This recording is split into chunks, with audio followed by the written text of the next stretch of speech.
다 같이 자리에서 일어나셔서 우리 하나님께 예배 드리겠습니다.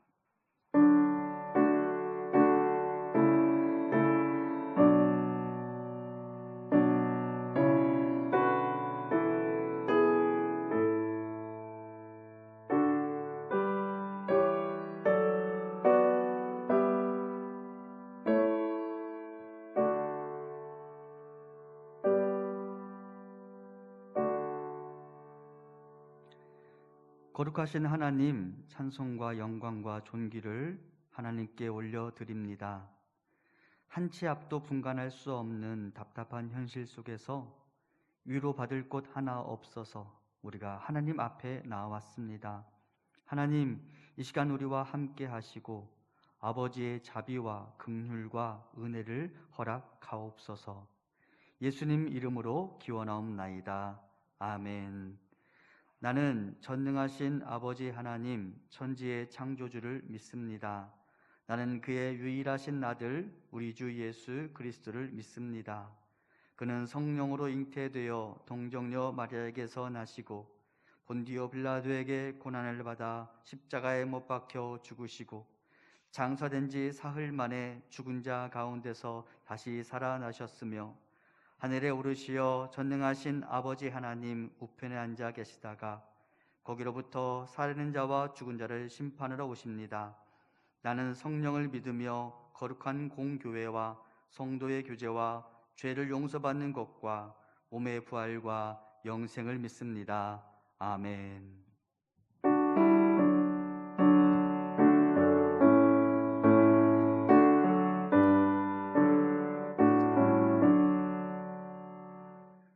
복의 근원 강림하사 찬송하게 하소서.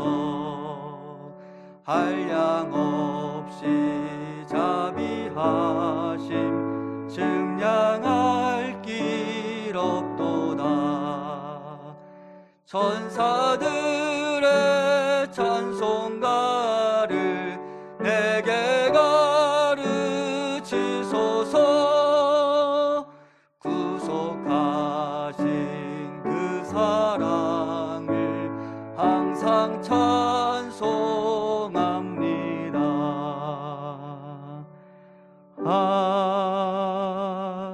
아멘. 거룩하신 하나님, 이 시간 우리가 하나님 귀하신 존전 앞에 나아가 하나님의 은혜를 누리기를 원합니다. 하지만 우리 안에 있는 모든 불의와 악독, 죄악과 죄과 그것이 하나님과 우리 사이를 가로막을까 두렵사오니 이 시간 우리 입술의 고백을 들으시고 우리의 모든 죄를 사하여 주옵소서. 지금은 하나님과 나만이 아는 죄를 생각하며 참회의 기도를 드립니다.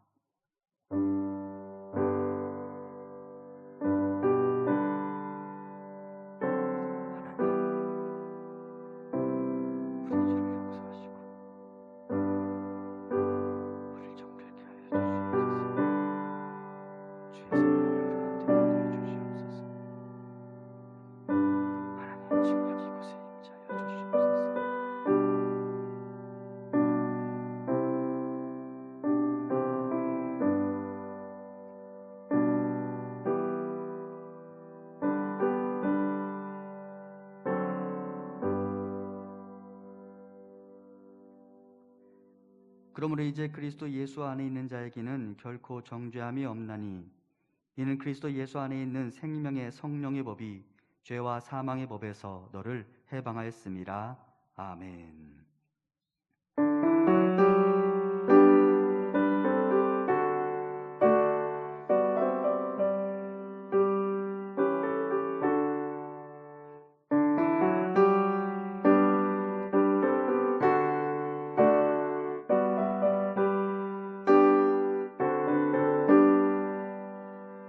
태산을 넘어 험곡에 가도 빛 가운데로 걸어가면 주께서 항상 지키시기로 약속한 말씀 변치 않네.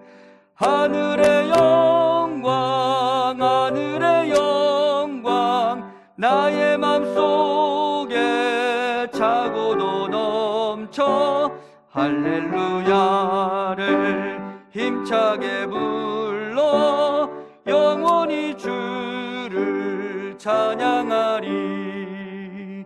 캄캄한 밤에 다닐지라도 주께서 나의 길 되시고 나에게 맑은 빛이 되시니 길 잃어버릴 염려 없네.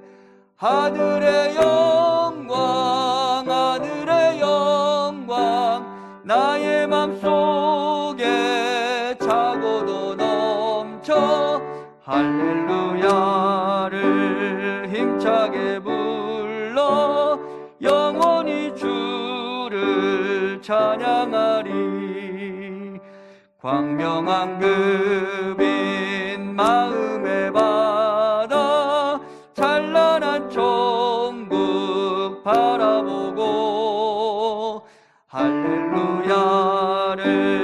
힘차게 불러 날마다 빛에 걸어가리.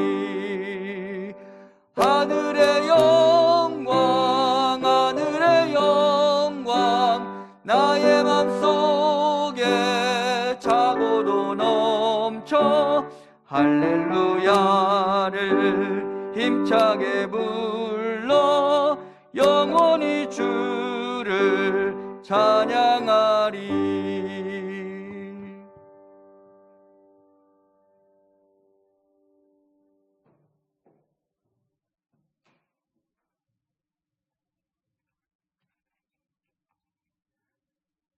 거룩하신 하나님, 이제는 날씨가 더욱 쌀쌀해졌습니다.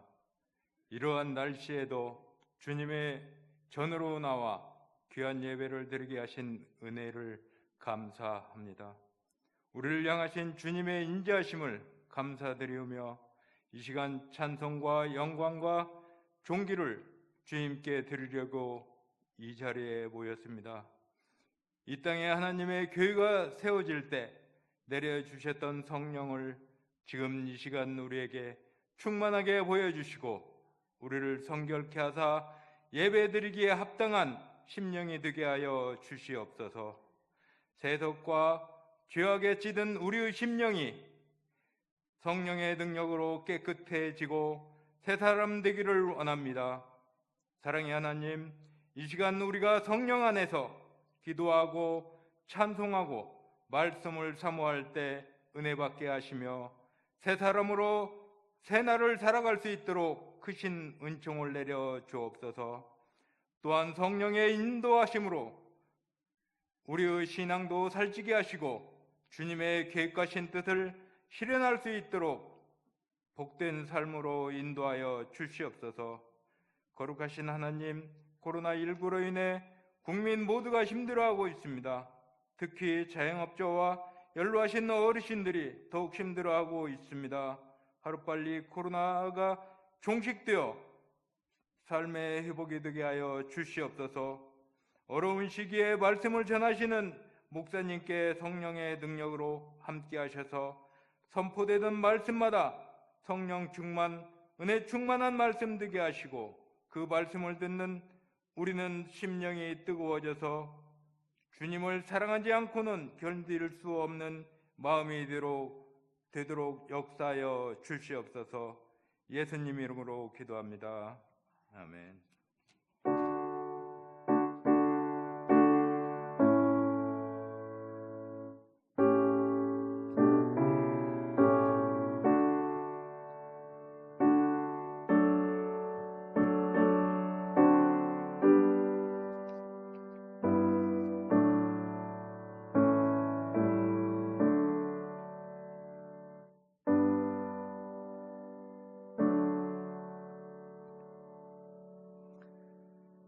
이 시간 교회 소식 나누겠습니다. 옆에 있는 분들과 반갑게 인사하겠습니다. 반갑습니다. 잘 오셨습니다.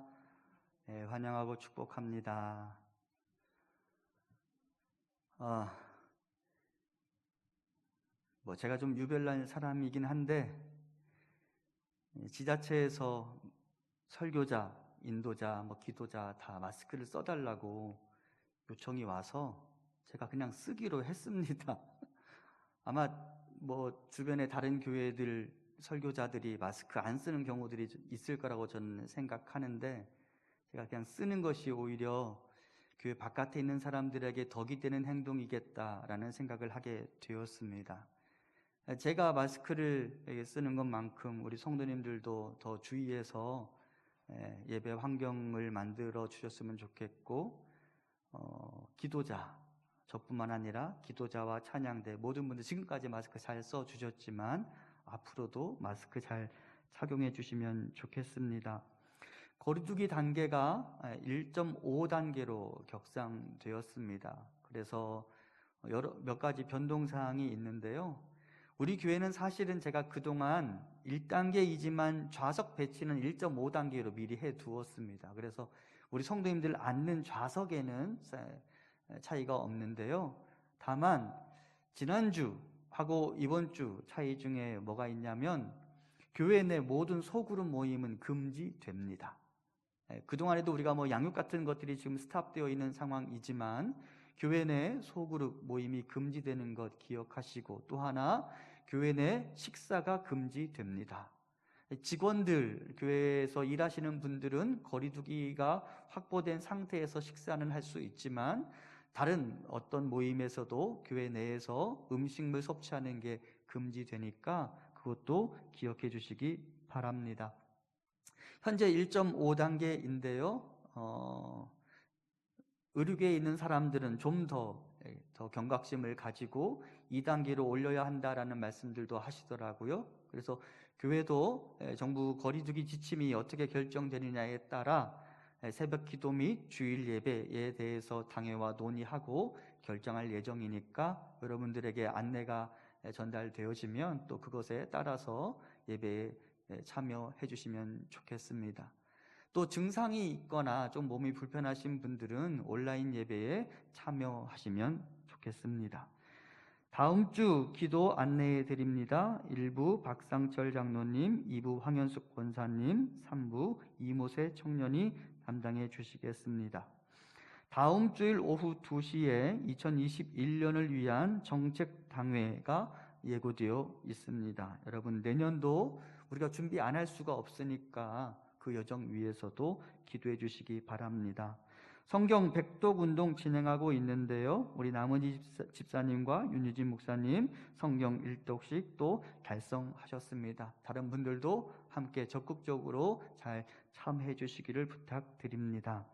진로를 위해, 우리 자녀들 위해 기도하시면 좋겠습니다. 우리 태용이 12월 3일에 수학 능력 시험 보게 되는데 이제 얼마 남지 않았어요. 마지막까지 우선은 좀 안전하게 시험을 준비하고 또 시험을 잘 치를 수 있도록 기도해 주시기를 부탁드립니다. 교우 소식, 우리 공영진 집사님, 손덕자 집사님 가정에서 동부시장에 대일수산이라는 수산물 업체를 개업하셨습니다. 개업 예배 드리고 왔고요. 이미 영업은 시작되었습니다. 이 어려운 시국에 개업하게 되었는데요. 이 가정 위해서도 여러분 관심 가져주시고 또 기도도 부탁드리겠습니다. 제가 이제 마스크를 써서 불편한 것, 숨 쉬는 건 괜찮은데요. 안경에 김이 서려서 제가 원고를 잘 못 볼 수가 있어요. 그러니까 다른 때에 비해 좀 버벅되더라도 여러분들이 이해해 주시고 말씀을 따라오시면 좋겠습니다. 하나님 말씀 보겠습니다. 하나님께서 오늘 우리에게 주시는 말씀은 사무엘하 12장 13절부터 15절까지 말씀입니다. 사무엘하 12장 13절부터 15절까지 말씀 제가 봉독합니다. 다윗이 나단에게 이르되 내가 여호와께 죄를 범하였노라 하매 나단이 다윗에게 말하되 여호와께서도 당신의 죄를 사하셨나니 당신이 죽지 아니하려니와 이 일로 말미암아 여호와의 원수가 크게 비방할 거리를 얻게 하였으니 당신이 낳은 아이가 반드시 죽으리이다 하고 나단이 자기 집으로 돌아가니라. 아멘. 다윗이 밧세바를 범하고 10개월이 지났고 이제 아이가 태어났습니다. 그러면 여러분, 그 10개월간 다윗은 어떻게 지냈을까요?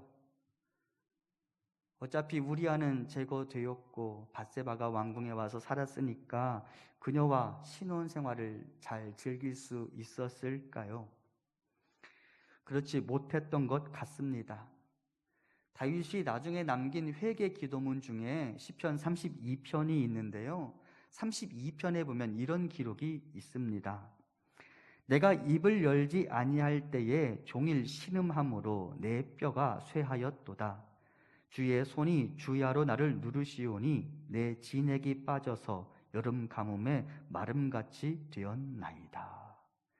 32편 3절을 보면 내가 입을 열지 아니할 때에 라고 말하고 있습니다. 그러니까 다윗이 죄를 짓기는 지었는데 아직 다른 사람들이 그것을 몰라요. 다윗이 행한 일을. 그리고 다윗도 그 문제를 가지고 하나님 앞에서 씨름하고 문제를 아직 해결하지 못했어요.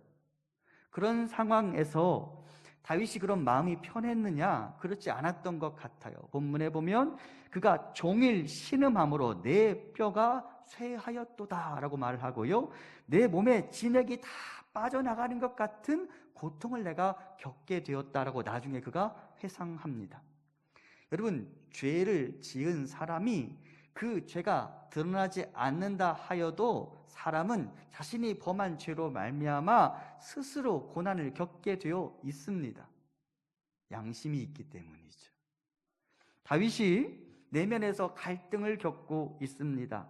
사람들은 시름시름 앓고 있는 다윗에 대하여 왜 그런지 모르겠다고 자기들끼리 이야기했을지 모릅니다. 하지만 다윗 자신은 알고 있었어요. 내가 범한 죄가 지금 나를 괴롭히고 있다는 사실을. 그래서 여러분, 다윗이 이 기간 동안에 겪었던 이 갈등이 나중에 다윗이 백성들과 나누는 인생의 교훈이 되었습니다. 32편은 이렇게 시작됩니다.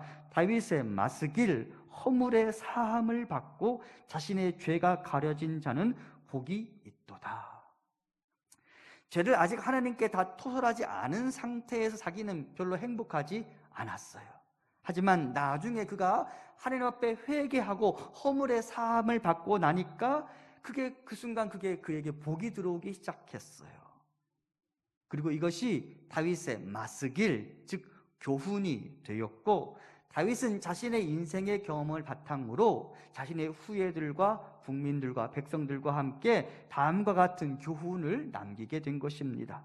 죄는 절대 그대로 내버려 두어서는 안 된다. 방치된 죄는 결코 나를 가만히 내버려 두지 않기 때문이다. 이것이 다윗이 자신의 백성들과 나눈 교훈이었습니다. 전해오는 이야기에 따르면 이 다윗이 밧세바를 범한 다음에 한센병에 걸렸다고 합니다. 성경에 나병이라고 번역되어 있는 그런 병이죠.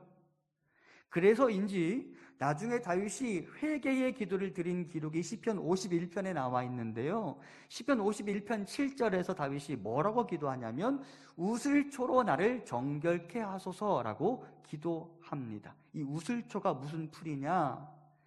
구약 성경을 보면 한센병에 걸린 사람의 정결 예식과 관련하여 그 공간을 정결케 하고 그 사람의 몸을 정결케 하기 위해 사용되는 풀이 바로 우슬초입니다.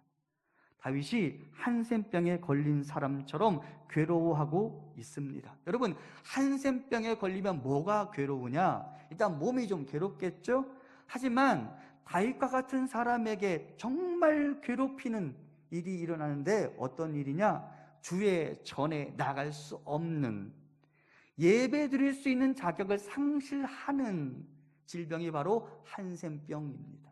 다윗이 하나님의 전에 나갈 수 없는 상태가 되었는지도 모릅니다. 그러면서 다윗은 무엇을 기다렸느냐? 여러분, 한센병에 걸리면 주의 전에 나갈 수 없는데 그가 만일 한센병에서 고침을 받았다 그러면 반드시 누구한테 확인을 받아야 하느냐? 제사장에게 확인을 받아야 해요. 깨끗하다라는 확인. 다윗이 가장 듣고 싶은 소리가 지금 무엇이냐? 제사장으로부터 깨끗하다라는 소리를 듣고 싶었어요. 그래서 그가 기도하는 것이죠. 우슬초로 나를 정결케 하소서. 어쩌면 다윗이 육체적으로는 한센병에 걸리지 않았을 수도 있습니다. 왜냐하면 지금 제가 방금 나눈 이야기가 유대의 전승에 따른 이야기이니까. 하지만 여러분, 다윗은 영적으로 한센병에 걸린 사람과 같았습니다. 한센병에 걸리면 여러분 어떠한 현상이 일어나느냐? 외부의 감각에 무감각해져요, 몸이. 다윗의 영혼이 외부의 감각에 무감각해져 버렸습니다. 죄를 짓는 데 있어서 무감각해져 버렸습니다. 하나님에 대하여 매우 둔감한 사람이 되고 말았습니다. 그리고 점점 그렇게 그의 영혼이 딱딱해지고 무감각해지는 것을 보면서 다윗이 내가 영적으로 한센병에 걸린 사람과 같으니 우슬초로 나를 정결케 하소서라고 기도하고 있는 것입니다. 다윗이 그 안에 아직 죄가 남아 있을 때, 그 죄가 아직 해결되지 않은 상태일 때 밧세바와 더불어 있는 그 시간이 다윗을 즐겁게 만들어주지 않았습니다. 다윗은 행복할 수 없었습니다. 죄를 품고 살아가는 사람은 절대 행복할 수 없다는 사실을 다윗이 몸소 체험했습니다. 그래서 그가 시편 32편에서 이렇게 말합니다. 악인에게는 많은 슬픔이 있으나. 다윗이 지금 매우 슬픈 시간들을 보내고 있습니다. 여러분, 하나님께서 인간을 창조하시면서 사람 안에 매우 특별한 선물을 집어넣으셨습니다. 무엇이냐? 양심입니다. 사람은 양심을 거슬 수 없는 존재로 창조되었습니다. 우리가 악한 행동을 할 때, 그리고 악한 행동을 저지른 다음에 내 안에 있는 양심이 나를 자극합니다. 그러니 죄인이 결코 행복할 수 없는 것입니다. 그러므로 사랑하는 성도 여러분, 죄를 지었다면 그것을 절대 그대로 방치해 두어서는 안 됩니다. 하나님께 들키지 않아 다행이다고 생각하지 마십시오. 결국은 그 죄 다른 사람은 몰라도 누가 알아요? 하나님 말고 누가 알아요? 내가 알아요. 다른 사람은 모를 수도 있어요. 하나님 좀 나중으로 친다 하더라도 결국은 누가 알아요? 내가 나를 압니다. 그래서 내 안에 있는 양심이 나를 계속 찌르는 거예요. 그러니 사람은 결코 그 죄 가운데서 행복할 수 없는 것입니다. 만일 양심의 고발이 없는 사람이 있다면 그 사람 그러면 참 다행이다라고 말할 수 있을까요? 그렇지 않습니다. 죄를 저질러도 양심의 고발을 겪지 못하는 사람이 있다면 그 사람은 어떻게 보면 되는지 아세요? 하나님이 내버려 두신 사람이라고 보면 됩니다. 여러분, 하나님이 그냥 그 사람 내버려 두시는 거예요. 죄를 짓도록. 그럼 그 사람에게는 뭐만 남았어요? 하나님의 심판만 남는 거예요. 달리 말하면 내가 어떤 죄를 짓고 그것으로 인해 내가 괴로워한다면 나는 아직 끝까지 간 사람은 아닌 거예요. 그러니까 양심의 고발이 있어서 내가 나를 찌른다 그러면 나에게는 아직 돌아섬의 기회가 있다는 사실을 알고 하나님께 다시 돌아가셔야 합니다. 내가 나를 찌를 때 그때는 아직 기회의 때임을 알고 돌아섬의 전환점으로 삼으실 수 있기를 바랍니다. 죄를 안고 살아가는 것, 들키지 않아 다행이라고 말하지 말고 죄를 그대로 간직하며 살아가는 것은 결코 나에게 행복할 수 없다는 사실을 꼭 기억하시기를 바랍니다. 이제 여호와 하나님께서 그렇게 스스로 양심의 고발을 받고서 괴로워하는 다윗에게 나단이라는 사람을 보내십니다. 12장 1절은 이렇게 시작합니다. 여호와께서 나단을 다윗에게 보내시니 그가 다윗에게 가서 그에게 이르되. 그래서 이제 나단이라는 선지자가 가서 하나님의 말씀을 다윗에게 전하게 됩니다. 여러분, 이 나단이라는 선지자의 이름이 선물 혹은 그가 주신 자라는 의미를 갖습니다. 그는 다윗의 죄를 고발하여 그를 고통스럽게 만드는 사람입니다. 하지만 그것으로 다윗을 돌아서게 만드는 사람입니다. 그러니까 당장에는 다윗을 고통스럽게 만들지만 그 고통으로 다윗을 돌아서게 만들 사람이니까 나단은 다윗에게 있어서 하나님이 보내신 선물인 것입니다. 하나님은 나단 그 선물을 통해 다윗의 죄를 고발하십니다. 다윗은 당황했을 것입니다. 분명히 철통 같은 경계령으로 자신의 죄를 덮어두었고 소문을 원천 차단해 두었는데 누가 나의 죄악을 발견한단 말인가? 라고 반응했을지도 모릅니다. 여러분, 하지만 사람에게는 나의 죄를 감출 수 있을지 몰라도 하나님께는 내 죄를 감출 수가 없습니다. 여러분, 출애굽기를 보면 모세가 애굽 사람을 쳐서 죽였습니다. 그리고 그 사람을 어디에 묻어두었는지 아십니까? 모래에 묻어둡니다. 그러면 들통나지 않아요? 누가 알아요? 하나님이 아십니다. 여호수아를 보면 아간이라는 사람이 아이성을 점령한 다음에 그 성에서 나온 전리품을 혼자서 몰래 어딘가에 숨겨둡니다. 어디에 숨겨둔지 아세요? 땅 속에 숨겨둡니다. 그러면 들통나지 않는 거예요? 아니에요. 하나님이 다 아시는 것이죠. 결국 자신의 죄를 감출 수 없는 거예요, 사람은. 다윗에게도 이것이 똑같이 적용되었습니다. 그리고 다윗의 모든 행동을 다 아시는 하나님께서 결국은 이스라엘의 재판관인 다윗이 스스로를 재판하도록 만드십니다. 다윗 자신도 모르게.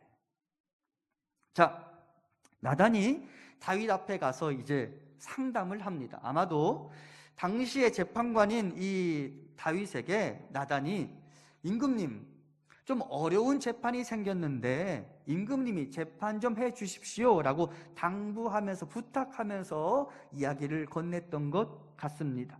이제 나단이 이렇게 이야기합니다. 임금님, 한 부유한 사람이 있는데 그가 자신에게 온 손님을 대접하기 위해 자신의 집에 있는 양을 잡는 것 대신 한 가난한 사람의 어린 암양 한 마리를 잡아서 손님을 대접했다고 합니다. 어떻게 재판할까요?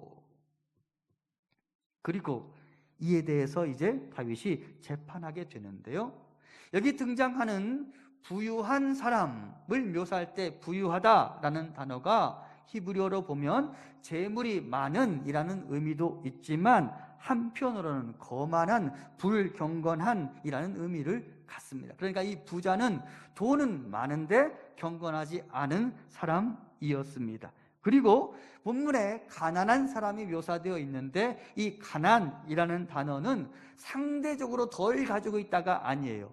완전히 자기가 기초적으로 살아가야 할 모든 필요를 스스로 채우지 못하는 절대적으로 빈곤한 사람을 지칭할 때 사용되는 단어가 본문에 등장하는 가난한 사람입니다.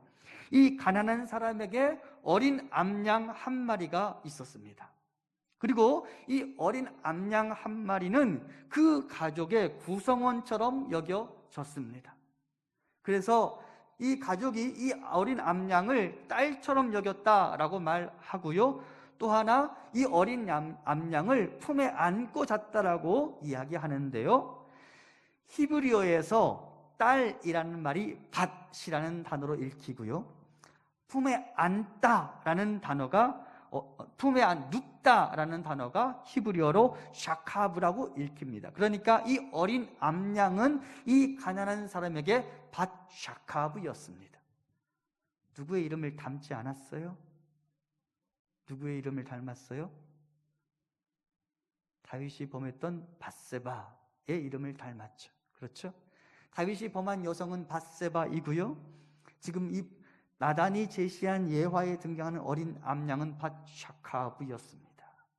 그 어린 암양이 결국 밧세바였어요. 그러면 이 부유한 사람은 누구를 상징할까요? 다윗을 상징합니다. 하지만 다윗은 이 나단이 제시한 이야기가 자기 자신에 대한 이야기인지 모르고 듣고 경청하고 있습니다. 특별히 본문에 보면 이 부유한 자가 가난한 자의 암양을 빼앗아 왔다라고 합니다. 그런데 이 빼앗다라는 단어가 정확하게 어디에 사용되었느냐? 히브리서 11장 4절은 이렇게 말합니다. 다윗이 전령을 보내어 그 여자를 자기에게로 데려오게 하고 그 여자가 그 부정함을 깨끗하게 하였으므로 더불어 동침함에 그 여자가 자기 집으로 돌아가니라. 여기서 밧세바를 데려오게 하고 라고 할 때 이 단어가 바로 오늘 나단이 다윗에게 제시하는 예화에 등장하는 빼앗다라는 단어에 해당됩니다. 12장 4절입니다. 어떤 행인이 그 부자에게 오매 부자가 자기에게 온 행인을 위하여 자기의 양과 소를 아껴 잡지 아니하고 가난한 사람의 양 새끼를 빼앗아다가 자기에게 온 사람을 위하여 잡았나이다 하니, 이 두 단어가 똑같은 단어예요. 그래서 나단은 사실상 다윗을 향하여 정면으로 지금 도발하고 있는 것이죠. 다윗은 결국 백성의 것을 빼앗아 자기 만족을 채우는 자가 되고 말았습니다. 그런데 더 놀라운 것은 여러분, 다윗이 지금 이스라엘의 임금이잖아요. 이스라엘 백성들이 사무엘 선지자를 통하여 하나님께 우리에게 왕을 달라고 요청했는데 그때 하나님께서 사무엘 선지자를 통하여 이미 이렇게 경고하신 적이 있습니다. 사무엘상 말씀인데요, 그가, 여기 왕입니다. 그가 또 너희의 밭과 포도원과 감람원에서 제일 좋은 것을 가져다가 자기의 신하들에게 줄 것이며, 여기서 이 가져다가도 앞에 등장하는 빼앗다라는 단어와 똑같은 단어예요. 이미 하나님께서 뭐라고 말씀하셨느냐? 너희가 지금 왕을 요구하고 있는데 얘들아, 결국은 그 왕이 너희 것을 빼앗아다가 자기 배를 채울 사람들이야. 그러므로 이 땅의 왕을 요구하는 것은 결국은 너희에게 손해일 텐데 그래도 왕이 필요해? 라고 묻는 거예요. 여러분, 하나님께서 왜 이스라엘 백성들에게 왕이 필요 없다고 하셨을까요? 그들에게는 이 지상에 그들의 통치자를 넘어선 하나님 아버지가 계시다는 사실을 너희들이 알아야 한다라고 말씀하시는 거예요. 달리 말하면 여러분, 결국은 우리는 눈에 보이는 우리의 도움이 될 만한 것들을 붙잡고 의지하고 싶은데 그것들은 결국은 우리를 실망시키는 것 알고 계시죠? 이 땅에 존재하는 수많은 사람들은 결코 나 자신을 위하여 자기 것을 희생하지 않아요.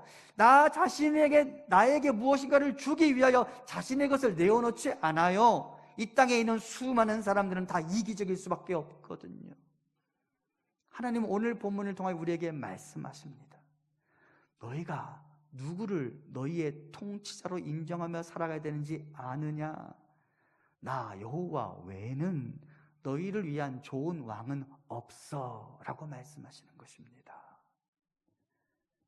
여러분, 구약성경 오늘 본문으로부터 조금 시간이 흘렀을 때에 이사야 선지자가 당시의 선왕이었던 우시야가 죽은 다음에 우시야가 사망한 것으로 말미암아 신음하며 고통스러워하고 있을 때 성전에 들어온 이사야를 향하여 하나님이 그에게 환상을 보여주셨는데 어떤 환상인지 아세요? 거룩하다, 거룩하다 만군의 여호와여 라고 하는 천사들의 소리와 모습을 보여주셨어요.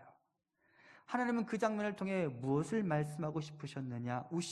이사야야, 내가 지금 우시야라는 이 나라의 임금이 죽은 것으로 말미암아 고통하고 있는데 그것 때문에 낙심할 필요 없어. 내가 있잖아. 내가 너희의 좋은 왕이 되어줄 거야 라고 말씀하신 적이 있어요. 오늘 본문도 지금 똑같은 것을 이야기하고 있는 거예요. 사랑하는 성도 여러분, 내가 의지하고 내가 섬기고 내가 순종해야 될 대상이 누구여야 하는지를 분명하게 깨달을 수 있게 되기를 간절히 소망합니다.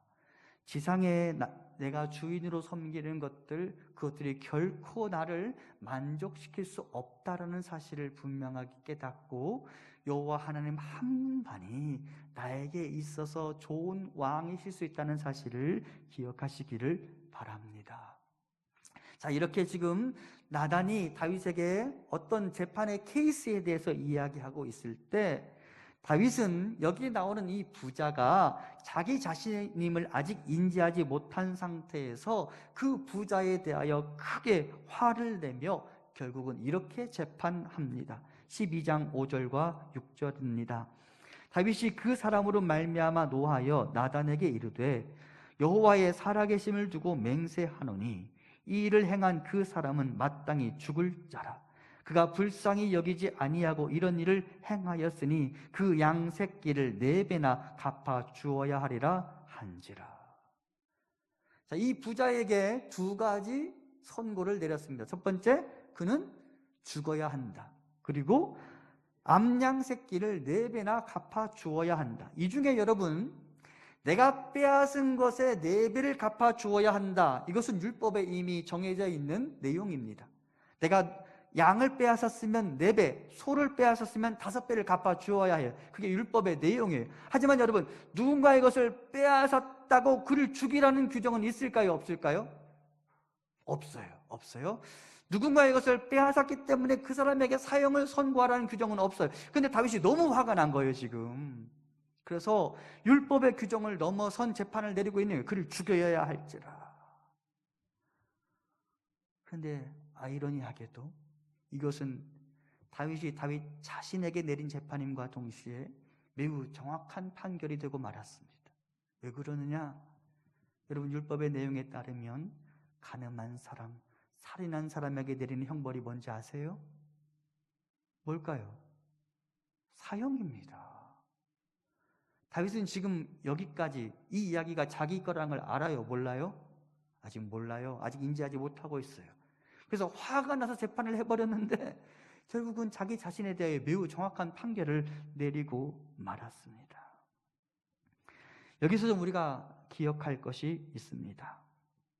다윗은 그동안 자신의 죄에 대해 침묵하고 자신의 범죄에 대해서는 합리화하고 자기 자신에 대해서는 너무나 너그러이 용서하며 관대한 모습을 보여주어 왔는데 다른 사람의 범죄에 대해서는 목에 핏대를 올리면서 정죄하는 역설을 보여주고 있습니다. 그리고 이것이 인간의 전형적인 모습이 아닌가 생각합니다. 다윗이 스스로 죄를 짓고 괴로워하면서 자기 자신에 대해서 사형 선고를 내린 적이 있어요, 없어요? 없어요. 자기가 빼앗은 것에 대해서 회개하고 용서를 구한 적이 있어요, 없어요? 아직 없어요. 그런데 자기 자신에 대해서는 그렇게 관대했었는데 막상 한 부자와 가난한 자 사이에 케이스를 듣고 나서는 그 부자를 향하여 냉정한 재판을 내리고 있는 거예요. 그리고 이것이 바로 우리들의 모습이 아닙니까?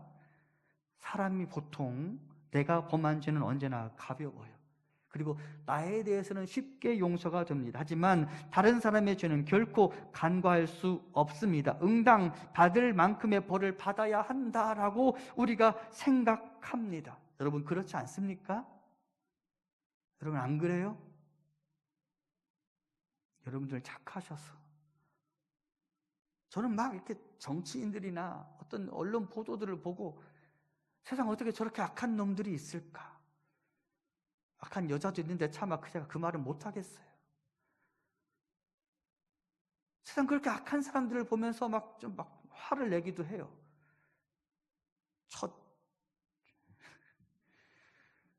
근데 그게 저의 모습이고 우리의 모습이에요. 나에 대해서는 한없이 관대해요. 그리고 다른 사람의 죄에 대해서는 심각하게 분노하며 그를 정죄하는 일에 열심을 내고 나는 게 우리들의 모습이죠.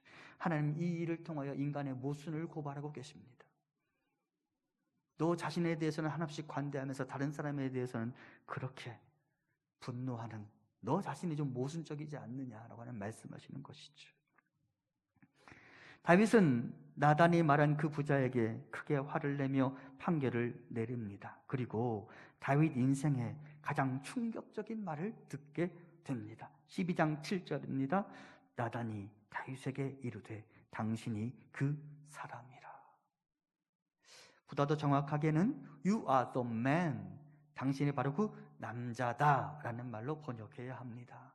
밧세바라는 여성을 고려한 단어 선택이라고 생각합니다. 당신이 바로 그 남자다. 밧세바라는 여성을 범한 남성 다윗, 하나님은 그에게 나단을 보내셨고 나단과 함께 하나님의 선물인 말씀을 보내주셨습니다. 그리고 그 말씀이 다윗을 저격하고 있습니다. 기억하십시오. 성경은, 잘 기억하세요. 성경은 인간이 인간에 대해 서술하는 책이 아닙니다. 만일 인간이 인간에 대해서 서술한다면 성경에는 사람들의 변명과 미화로 가득 채워져 있었을 것입니다. 성경에는 수많은 죄에 대하여 사람들이 부득이하여 어쩔 수 없이 라고 말하는 말들로 도배되었을 것입니다. 하지만 성경은 인간이 인간에 대해 서술하는 책이 아니라 하나님이 인간에 대해 고발하는 책이라는 것을 알아야 합니다. 따라서 인간의 민낯이 고스란히 드러나 있는 책이 바로 성경입니다. 그리고 이것이 우리가 성경을 읽어야 하는 이유입니다. 하나님의 인간에 대한 말씀이니까.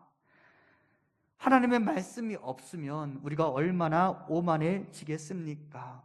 하나님의 말씀이 없으면 우리가 얼마나 뻔뻔해지겠습니까? 하나님의 말씀이 없으면 우리가 얼마나 악랄해지겠습니까? 하나님의 말씀이 나를 찌르고 나를 고발하고 나를 수술하도록 여러분 하나님의 말씀을 환영하시기 바랍니다. 그래야 내 영혼이 건강해질 수 있는 것입니다. 다시 기억하세요. 성경은 인간이 인간에 대해 서술하는 책이 아닙니다. 하나님이 인간에 대해서 서술하고 고발하시는 책입니다. 그래서 우리는 성경을 읽어야 되는 것이죠. 이제 You are the man, 당신이 바로 그 남자다 라고 하나님께서 말씀하신 다음에 다윗의 죄를 이렇게 고발하십니다. 9절과 10절에 보면 그런데 어찌하여 여호와의 말씀을 업신여기고 나 보기에 악을 행하였느냐. 그리고 이제 내가 나를 업신여기고 라고 이야기합니다. 결국은 다윗이 하나님을 업신여기고 하나님의 말씀을 업신여겨서 하나님 보기에 악한 행동을 저질렀습니다. 여러분, 누군가를 업신여기니까 그 사람의 말을 업신여기는 것이죠. 그렇죠. 누군가를 존중한다면 그 사람의 말을 함부로 어기지 못해요. 그런데 다윗은 지금 하나님의 말씀을 어기고 있어요. 왜? 하나님을 업신여기고 있으니까. 그래서 하나님이 다윗에게 말씀하시는 거예요. 내가 나를 업신여겨서 죄를 지었다. 그리고 다윗은 이렇게 고백합니다. 13절에 보면 내가 여호와께 죄를 범하였노라. 다윗이 하나님께 죄를 지었다라고 고백합니다. 그런데 조금 이상합니다. 분명히 표면적으로 다윗은 자신의 죄악으로 하나님을 해롭게 만들지는 않았습니다. 다만 밧세바와 우리아를 해롭게 했을 뿐입니다. 그런데 다윗은 자기가 누구에게 죄를 지었다고 말하고 있어요? 여호와께 죄를 지었다고 말합니다. 실제로 다윗은 누구에게 죄를 지었어요? 지금 우리아와 밧세바에게 죄를 지었습니다. 그렇다면 다윗이 지금 내가 여호와께 죄를 지었다고 말하고 있는데 사람에게 범한 죄는 어떻게 된 것일까요? 밧세바와 우리아에게 범한 죄는 용서를 구할 필요가 없다라고 그가 생각한 것일까요? 그렇지 않습니다. 분명히 하나님은 다윗의 죄를 고발하시면서 이렇게 말씀하셨습니다. 12장 9절과 10절에 보면 중간에 내가 칼로 햇사람 우리아를 치되 암몬 자손의 칼로 죽이고 그의 아내를 빼앗아 내 아내로 삼았도다. 10절에 보면 햇사람 우리아의 아내를 빼앗아 내 아내로 삼았은즉, 그러니까 내가 나를 업신여겨서 그것으로 내가 우리아를 죽이고 그의 아내 밧세바를 빼앗았다라고 말하면서 다윗의 죄의 내용을 고발하실 때 다윗이 우리아와 밧세바에게 행한 그 범죄의 내용을 그대로 드러내셨습니다. 그런데 다윗은 지금 누구에게만 죄 용서를 구하고 있어요? 여호와께만 죄 용서를 구하고 있는 것입니다.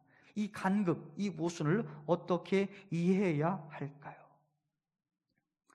먼저 다윗은 하나님에 대한 죄가 다른 사람에 대한 죄의 원인이라고 밝히면서 그 어떤 것보다 내가 근본적인 문제를 해결하기 원합니다 라고 기도하고 있다는 사실을 알아야 합니다. 지난주에 말씀드린 것처럼 모든 죄는 어디에서 비롯되느냐? 제1계명을 어기게 되기 때문에, 어기는 데서 비롯되는 것입니다. 넌 나 외에 다른 신을 내게 두지 말라. 반대로 말하면 여호와 하나님을 나의 유일한 신으로 인정하지 못하니까 사람들이 죄를 짓는 것입니다. 다윗은 지금 밧세바와 우리아에게 행한 자신의 이 잘못된 행동의 원인이 내가 하나님을 나의 신으로 인정하지 못한 데서 비롯되었다는 사실을 깨닫고 먼저 하나님과의 관계를 회복해야 한다라고 생각하고 있는 것입니다. 하나님이 아닌 나 자신이 나의 인생의 주인이 되려는 순간 나는 본능에 따라 움직이는 존재가 되기 마련입니다. 다윗은 지금 그렇게 살고 있었어요. 그리고 바로 이 부분을 먼저 해결하고 싶었습니다. 그리고 밧세바와 우리아에게 범한 죄임에도 불구하고 그는 먼저 하나님께 사죄의 기도를 드리고 있습니다. 하지만 그가 밧세바에게 자신의 죄악을 고백하고 용서를 구하지 않았다라고 보기는 어렵습니다. 하나님께 지은 죄, 하나님께 용서를 구하는 것은 당연하지만 성경을 보면 사람에게 지은 죄, 하나님께 사죄의 기도를 드림과 동시에 사람에게 용서를 구해야 한다라고 율법은 이야기하고 있습니다. 만일 사람이 다른 사람에게 죄를 짓고 그에게 손해를 입혔다면 그는 하나님께 용서를 구하는 것뿐만 아니라 사람에게 배상금을 지불하고 용서를 구해야 합니다. 오히려 상대방에 대한 배상의 문제를 다루는 속건제라는 제사의 규정을 보면 상대방에 대한 배상이 먼저일까요? 하나님께 드리는 제사가 먼저일까요? 이 속건제 규정을 가만히 보면 상대방에 대한 배상이 더 먼저고 그리고 와서 하나님께 제물을 드리라라고 말하고 있습니다. 그러므로 누군가를 아프게 하고 누군가의 것을 빼앗아 나의 탐심을 채웠다면 그 사람은 하나님께 용서를 구하는 것뿐만 아니라 반드시 내가 가해한 그 사람에게 가서 용서를 구해야 합니다. 그럴 때 비로소 하나님의 용서가 완성되기 때문입니다.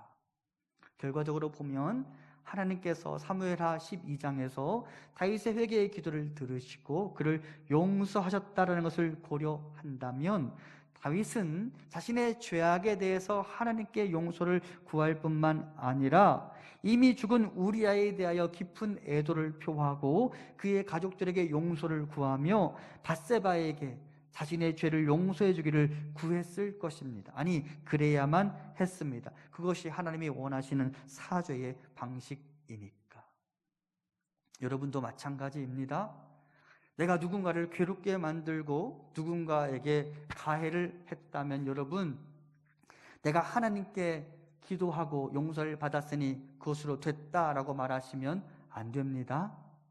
내가 누군가를 아프게 하고 누군가를 상처 주었다면 하나님께 용서를 구할 뿐만 아니라 그 사람에게 가서 용서를 구하고 사죄를 구해야만 합니다. 그렇게 사람과 사람 사이의 관계가 온전히 회복되어야 하나님과 나 사이의 관계도 온전히 회복된다는 것을 기억하시기 바랍니다. 결국 다윗은 엄청난 충격과 함께 하나님 앞에 곡부라집니다.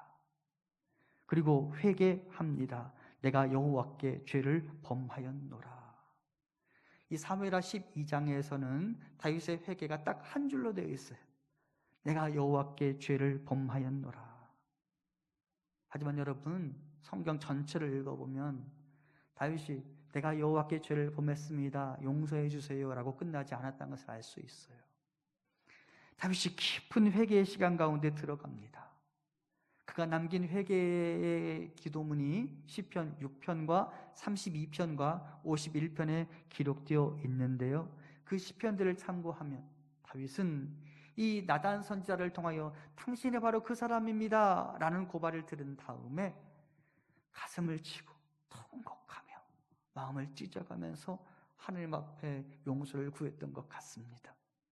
눈물로 자신의 침상을 띄우며 하나님 앞에 용서를 구했던 것 같습니다. 다윗은 자신의 목숨을 걸고서 회개의 기도를 드립니다. 왜 그러느냐?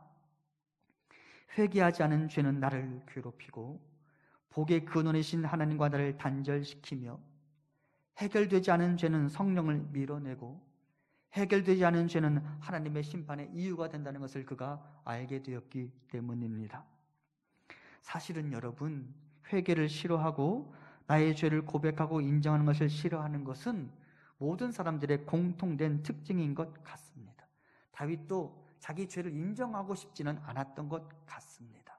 시편 51편 16절과 17절입니다.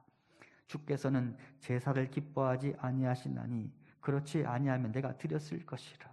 주는 번제를 기뻐하지 아니하시나이다. 하나님께서 구하시는 제사는 상한 심령이라. 하나님이여 상하고 통회하는 마음을 주께서 멸시하지 아니하시리이다. 뭐라고 말하느냐? 주께서는 제사를 기뻐하지 아니하시나니. 다윗이 생각했습니다. 차라리 하나님이 제사를 기뻐하시면 좋았겠다. 그냥 제물 많이 드리고 그걸로 퉁치면 참 좋겠다라고 생각했어요. 그런데 그게 아니니 회개 이외에는 방법이 없다라고 그가 생각하게 된 것이죠. 그렇죠? 상하고 통회하는 마음으로 그분 앞에 엎드리는 것 외에는 죄를 해결할 방법이 없습니다. 하나님께 나의 죄를 고백해야 합니다. 그것이 찢어지고 상처난 내 영혼을 치유하는 이유가 될 것입니다. 자, 그러면 이제 마지막 결론처럼 이렇게 질문하게 됩니다. 다윗은 지금 밧세바를 범한 사건을 회개하게 되는데 나는 무엇을 회개해야 할까? 달리 말하면 나에게는 무슨 죄가 남아 있는가? 다윗의 대표적인 회개 기도문인 시편 32편과 51편에 보면 인간이 범하는 죄에 대하여 몇 가지 단어들이 등장하는 것을 볼 수 있습니다. 32편에서는 허물, 죄, 간사라는 단어가 등장하고요. 51편에는 죄와 죄악이라는 단어들이 등장합니다. 이 각각의 단어들이 갖는 의미를 제가 마틴 로이드 존스의 회개라는 책과 존 스토트 목사님의 내가 사랑한 시편이라는 책을 읽고서 다음과 같이 정리하게 되었습니다. 먼저 우리는 죄과를 회개해야 합니다. 시편 32편에서는 이 단어를 간사라는 단어로 표현해 놓았는데 이것은 우리의 원죄를 의미합니다. 시편 51편 5절은 내가 죄악 중에서 출생하였으며 어머니가 죄 중에서 나를 잉태하였나이다 라고 이야기합니다. 여러분, 우리는 성선설을 말합니까? 성악설을 말합니까? 우리는 선하게 이 땅에 태어났습니까? 악하게 이 땅에 태어났습니까? 지금 힌트를 이미 드렸는데 우리는 악한 존재로 태어났어요. 네, 악한 존재로 태어났어요. 언니나 오빠나 형이 동생 태어나면 사랑을 빼앗긴다고 가서 얼굴 싹 긁어버리죠. 그거 누가 가르쳐줬어요? 엄마가 가르쳐줬어요? 아니에요. 사람이 본능적으로 그렇게 하는 거예요. 우리 안에 죄가 있어요. 다윗이 그렇게 말했잖아요. 내가 죄악 중에서 출생하였으며. 우리가 원죄를 가지고 태어난 존재들이에요. 두 번째, 우리는 죄를 회개해야 합니다. 죄란 목표에 도달하지 못한 상태, 적극적인 선을 행하지 못하는 것을 의미합니다. 여러분, 우리가 악한 것을 하지 않으면 된다고 말하는데 성경은 그렇게 말하지 않아요. 우리가 악한 것을 하지 않는 것뿐만 아니라 뭐를 해야 한다고 말해요? 선을 행해야 한다고 말합니다. 야고보서 4장은 이렇게 말합니다. 그러므로 사람이 선을 행할 줄 알고도 행하지 아니하면 죄니라. 악한 행동을 하면 그것이 죄니라. 그거는 당연히 다 이해해요. 그런데 성경 우리에게 뭐라고 말하느냐? 선을 행할 줄 알고도 행하지 아니하면 죄니라. 누가복음에 등장하는 그 강도 만난 사람을 그냥 스쳐 지나간 제사장과 레위인, 그 사람들이 그 강도 만난 사람 때렸어요? 그래요, 안 그래요? 안 그렇잖아요. 근데 그냥 지나갔어요. 그러면 성경적인 관점에서 볼 때 그 제사장과 레위인은 죄를 저질렀어요? 안 저질렀어요? 저질렀어요. 왜? 선을 행할 줄 알면서도 행하지 않고 그냥 지나갔기 때문에 그들은 죄를 저지른 거예요. 세 번째, 우리는 죄과를 회개해야 합니다. 이것은 32편에서는 허물이라는 단어로 기록되어 있습니다. 이것은 사람의 구체적인 죄악된 행동들입니다. 요한일서, 죄를 짓는 자마다 불법을 행하나니 죄는 불법이라. 우리가 구체적으로 보면 악한 행동들이죠. 우리는 나의 과오, 그리고 적극적으로 선한 일에 동참하지 않은 것, 그리고 본질상 죄인일 수밖에 없는 나 자신의 존재에 대해서 하나님 앞에 용서를 구해야 합니다. 계명을 어긴 것, 그리고 적극적으로 사랑하지 않은 것을 회개해야 합니다. 진심 어린 회개와 함께 나의 마음이 찢어지는 아픔의 시간을 통과해야 합니다. 나의 눈물로 나의 침상을 띄우고 가슴을 치며 통곡하여야 합니다. 처절한 몸부림의 회개의 끝에서 나 자신의 비참한 모습을 스스로 발견하고 하나님의 사죄의 은총을 갈망하고 아버지의 사죄의 선언을 들을 수 있어야 합니다. 마틴 로이드 존스는 그의 책에서 이렇게 말합니다. 회개하지 않은 사람이 그리스도인이 된 적은 없습니다. 당신의 삶에 회개의 특징이 나타나지 않는다면 그리스도인이라는 이름표를 떼어버리는 것이 낫습니다. 진정으로 회개의 시간을 거치지 않은 사람이 그리스도인이 된 적이 없어요. 여러분 스스로에 대해서 나 자신의 죄와 허물에 대해서 하나님 앞에 가슴을 치며 통곡하는 시간을 겪어보지 않은 사람은 내 명찰, 내 이름표에서 그리스도인이라는 딱지를 떼어내어버려야 한다고 이야기합니다. 거룩하신 하나님 앞에서 통곡의 눈물을 흘려야 합니다. 거룩하신 하나님 아버지의 마음을 아프게 만들었던 그날의 선택과 행동을 회개해야 합니다. 그리고 진심으로 하나님의 용서를 구해야 합니다. 하나님이 오늘 저라는 사람을 통하여 나단의 메시지를 들려주신 이유가 여기에 있습니다. You are the man. 당신이 바로 그 사람입니다 라는 말에서 예외일 수 있는 사람은 아무도 없습니다. 오늘 주시는 하나님의 말씀을 돌아섬을 위한 기회, 선물로 알고 하나님 앞에 회개하십시오. 나의 죄과와 죄와 죄악을 회개하십시오. 하나님은 그렇게 애통해하며 통곡하는 자들에게 이렇게 말씀하십니다. 애통하는 자는 복이 있나니 그들이 위로를 받을 것이며. 이 문장은 이렇게 번역할 수 있습니다. 큰 소리로 울부짖는 자는 복이 있습니다. 왜냐하면 하나님이 그를 가까이 불러 그를 위해 기도해 주실 것이기 때문입니다. 5장 4절에서 위로라는 단어가 사용되었는데 이 위로가 어떤 식으로 번역되느냐, 옆으로 불러서 격려하다, 그를 위해 기도하다라는 의미를 갖습니다. 애통해하며 자신의 죄를 하나님께 용서를 구하는 사람들에게 우리 하나님 말씀하십니다. 이제 됐다. 내 옆으로 와봐. 나는 너의 눈물을 보았고 너의 외침을 들었어. 그리고 너 스스로에 대해 아파하는 그 장면도 다 보았어. 이제 눈물을 닦자. 내가 너를 용서한다. 그리고 이제 내가 너를 위해 복을 베풀어 줄게. 그렇습니다. 회개는 또 다른 복의 시작점이 됩니다.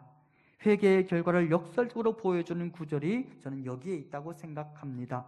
사무엘하 12장 8절입니다. 내 주인의 집을 내게 주고 내 주인의 아내들을 내 품에 두고 이스라엘과 유다 족속을 내게 맡겼느니라. 만일 그것이 부족하였을 것 같으면 내가 내게 이것저것을 더 주었으리라. 하나님이 다윗에게 내가 이것도 주고 저것도 다 주었는데 뭐가 그리 부족해서 그렇게 밧세바를 범하고 우리아를 살해했느냐는 말씀이거든요. 근데 저는 이 구절을 보면서 이런 생각이 들었습니다. 하나님 죄를 범한 다윗에게 말씀하시는 것입니다. 내가 나의 법을 존중하고 지켰다면 나는 내게 이것저것을 더 주었을 거야. 이 말은 회개와 함께 하나님 우리에게 어떤 일을 행하실지를 말해주는 구절입니다. 하나님 앞에 회개하고 그분께로 돌아서십시오. 그러면 그분이 이것저것을 더해 주실 것입니다. 왜 나에게 하나님의 복이 임하지 않느냐? 왜 하나님께서 나를 향해 채우시는 그 복을 내가 경험하지 못하느냐? 내 안에 뭐가 남아있기 때문이에요? 죄가 남아있기 때문입니다. 그것을 털어내셔야 합니다. 그걸 드러내셔야 합니다. 그러면 아버지께서 저것을 더하여 주실 것입니다. 오늘 주신 말씀을 기억하며 나의 죄에 대해 아파하고 나의 죄에 대해 통렬하게 반성하면서 아버지 앞에 나가십시오. 그분이 나의 눈물을 보시고 나를 용서하시고 나를 그분의 옆으로 불러주실 것입니다. 그리고 나에게 새로운 복을 주실 것입니다. 우리 함께 찬송하겠습니다. 찬송가 254장입니다.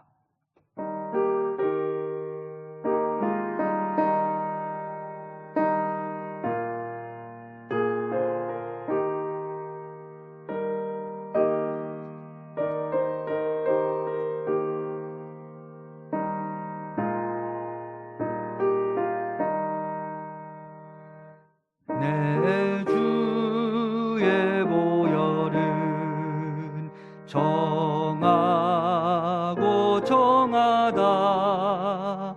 내 죄를 정케 하신 주 날 오라 하신다. 내가 주께로 지금 가오니 십자가의 보혈로 날 씻어 주소서. 약하고 추해도 주께로 나가면 힘 주시고 내 추함을 곧 씻어 주시네. 내가 주께로 지금 가오니 십자가의 보혈로 날 씻어 주소서. 날 오라 하심은 온전한 믿음과 또 사랑함과 평안함 다 주려 함이라. 내가 주께로 지금 가오니 십자가의 보혈로 날 씻어 주소서. 큰 죄인 복받아 살 길을 얻었네. 한없이 넓고 큰 은혜 베풀어 주소서. 내가 주께로 지금 가오니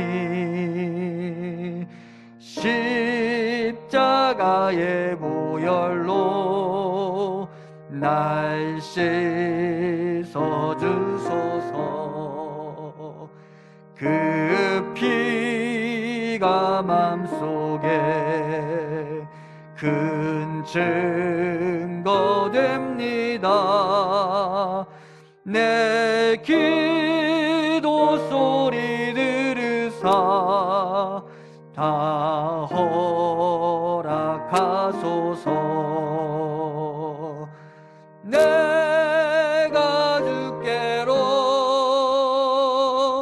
지금 가오니 십자가의 보혈로 날 씻어 주소서. 아멘. 아멘. 기도하겠습니다. 거룩하신 여호와 하나님, 하나님이 우리에게 말씀을 보내주셨으니 그 말씀에 비추어 나 자신을 정직하게 들여다보게 하시고 내 안에 있는 양심이 나를 찌르고 하나님의 말씀 앞에서 내 모습을 정직하게 들여다보면서 하나님, 나의 죄악과 나의 불의와 본질상 죄인일 수밖에 없는 나를 용서하여 주시도록 우리가 간구하게 하옵소서. 하나님, 다른 사람의 죄에 대해서는 그렇게 분노하면서 나 자신에 대해서는 지나치게 관대하게 행하고 나 자신은 너무나 쉽게 용서하고 나는 것이 우리들의 모습이었는데, 하나님, 이 시간 나를 정직하게 들여다보게 하시고 아버지 앞에 마땅히 구할 것을 구하며 죄의 용서를 구할 수 있도록 인도하옵소서.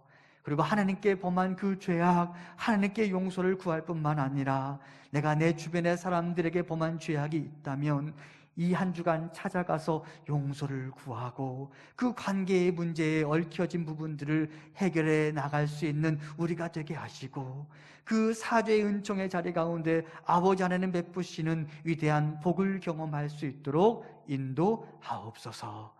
예수님 이름으로 기도합니다. 아멘. 하나님께 예물 드리겠습니다.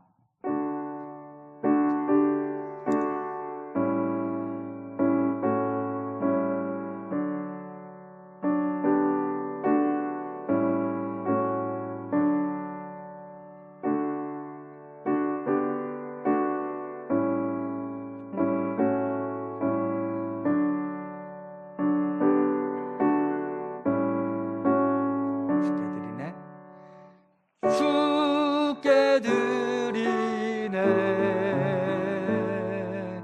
주께 드리네. 사랑하는 구주 앞에 모두 드리네.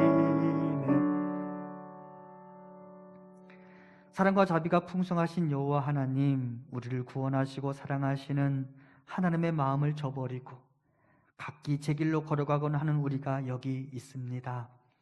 하나님, 그리스도의 십자가와 함께 나의 탐심과 정욕을 못 박았다고 하지만 그럼에도 여전히 죄의 길을 떠나지 않고 여전히 이기적이며 여전히 욕심으로 가득한 나 자신을 회개하오니 주의 자비로 용서하여 주시옵소서.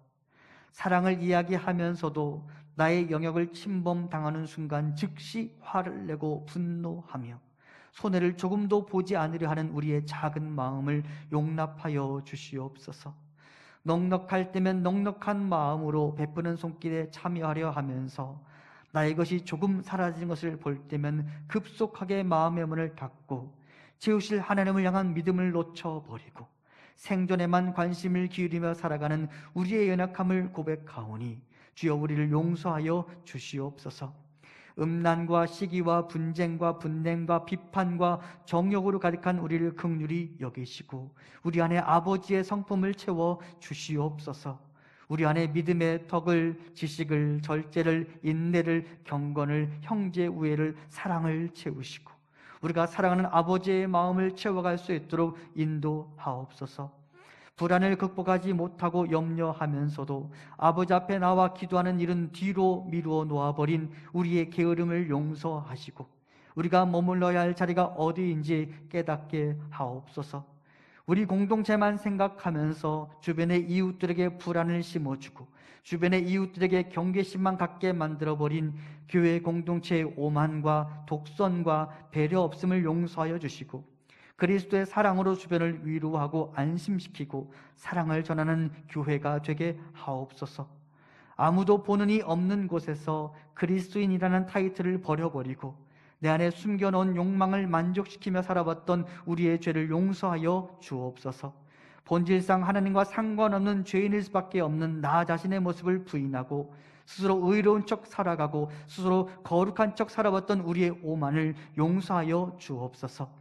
이 시간에도 우리의 아버지의 자비와 긍휼을 의지하며 기도하오니 그리스도의 보혈의 피로 우리를 덮으시고 우리의 죄를 지워주시고 우리의 죄가 동이 서에서 먼 것처럼 우리에게서 떠나가도록 인도하옵소서. 하나님, 이 시간 우리가 마음을 모아 예물을 드립니다. 우리의 예물을 기뻐 받아주시고 주의 교회를 위하여 주의 성도들과 이웃들을 섬기고 선교지를 섬기기 위하여 잘 사용할 수 있도록 인도하옵소서. 드리는 분들에게 복을 주시고 우리의 생업의 현장이 복받게 하옵소서. 교회가 내년을 준비하고자 합니다. 불안하며 캄캄한 시절임에도 불구하고 아버지를 믿는 믿음으로 한 걸음 한 걸음 걸어 나가려 합니다. 목자이신 여호와 하나님의 손을 놓지 않고 앞으로 나가게 하옵소서. 우리의 교회와 성도들을 지켜주시고 우리 모두가 안전한 한 주를 보내고 다시 모일 수 있도록 인도하옵소서. 불안해하는 우리를 지켜주시옵소서. 이제는 우리 주 예수 그리스도의 은혜와 하나님 아버지의 크신 사랑하심과 성령님의 위로 교통하심이 온전한 회개와 함께 사죄의 은총과 함께 아버지의 복에 참여하기를 원하는 사랑하는 성도님들과 우리 교회 위에 지금부터 영원토록 함께 있기를 간절히 축원하옵나이다. 아멘.